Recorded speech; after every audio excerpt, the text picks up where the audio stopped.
सेवा संस्था जनमैत्री फाउंडेशन तर्फे मोफत दिव्यांग सामूहिक विवाह सोहळा आज कोपरगाव येथे मोठ्या उत्साहात संपन्न झाला।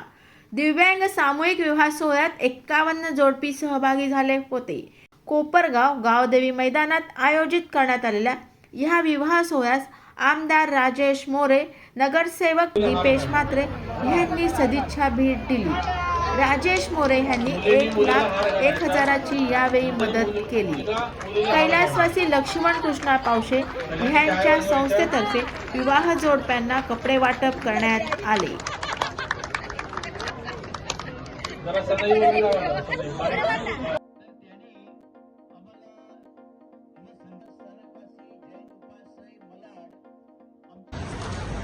डॉक्टर वंदना उमेंद्र वागचौरे आर्य फाउंडेशनची संचालिका आहे आणि आर्य फाउंडेशनचं महाराष्ट्रामध्ये कार्य चालू आहे ते आर्य दिव्यांग फाउंडेशनच्या दिव्यांगांचा आज तुम्ही विवाह सोहळ्याचं कार्यक्रमाचं आयोजन केलेलं आहे, तर तुमच्या फाउंडेशनचे एकूण उद्दिष्ट काय आहेत आणि कशा पद्धतीने हा सोहळा एकूण पार पडतो?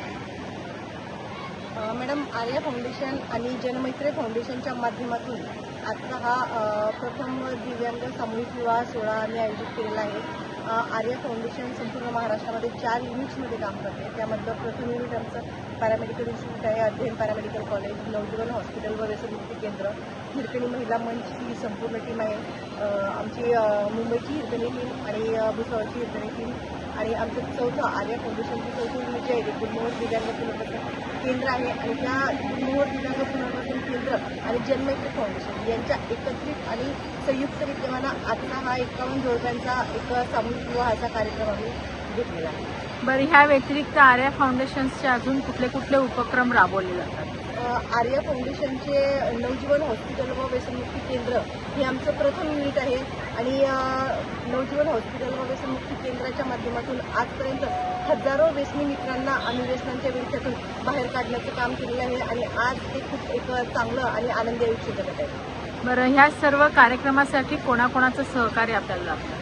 सर्वप्रथम सांगायचं झालं तर जनमैत्री फाउंडेशन जी मुंबईमध्ये कार्यरत आहे आणि त्यांची ही एक खूप ॲक्टिव्ह टीम आहे आणि दुसरं म्हणजे जनमैत्री फाउंडेशनचे जे कार्यकारी मंडळ आहे त्यातले विकासजी मगदूम सर आहेत आणि बाकीचे जी म्हात्रे सर वगैरे असे अनेक कार्यकर्ते आहेत। ॲक्टिव्हली त्यांनी गेले 4 महिने आजचा कार्यक्रम यशस्वी होण्यासाठी ते अहोरात्र मेहनत करत आहे आणि त्याचं एक फलित तुम्ही पाहतच आहात की दिव्यांगांचा जो एक दिव्यांगांचा विवाह आणि दिव्यांगांचा रोजगार ही एक खूप मोठी सामाजिक समस्या आहे आणि त्या सामाजिक समस्येवर जनमैत्री फाउंडेशन आणि आर्य फाउंडेशननी तो एक दुवा पकडून आज त्यांच्या आयुष्यामध्ये आनंद फुलावा यासाठी हा एक कार्यक्रम। किती वर्ष झाले कार्यकर्ते?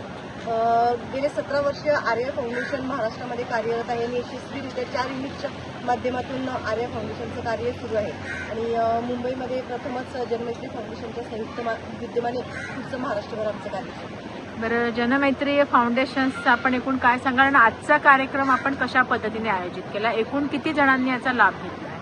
टोटल 51 जोडीने याचा लाभ घेतलेला आहे, नोंदणी केलेल्या आहेत आणि शासनाचे पण त्याला अनुदान आहे जोडींना। दोन दिव्यांग लोक असतील तर त्यांना 2.5 लाख रुपये, एक दिव्यांग आणि एक दिव्यांग असेल तर त्यांच्यासाठी 1.5 लाख रुपये असे या योजनेतून त्यांना आपण लाभ देणार। हे त्यांना वैयक्तिक आणि हा लोकांनी एकत्रित येऊन या कार्यक्रमासाठी हातभार लावलेला आहे आणि त्यातून आपण हा सोहळा केला। बरं, जनमैत्री फाउंडेशनचं कार्य कशा पद्धतीने? जनमैत्री फाउंडेशन सार्वजनिक काम आहे, सामाजिक कामाचं काम आहे, त्यातूनच हा पहिला उपक्रम आम्ही आर्य फाउंडेशनच्या माध्यमातून साकारलेला आहे।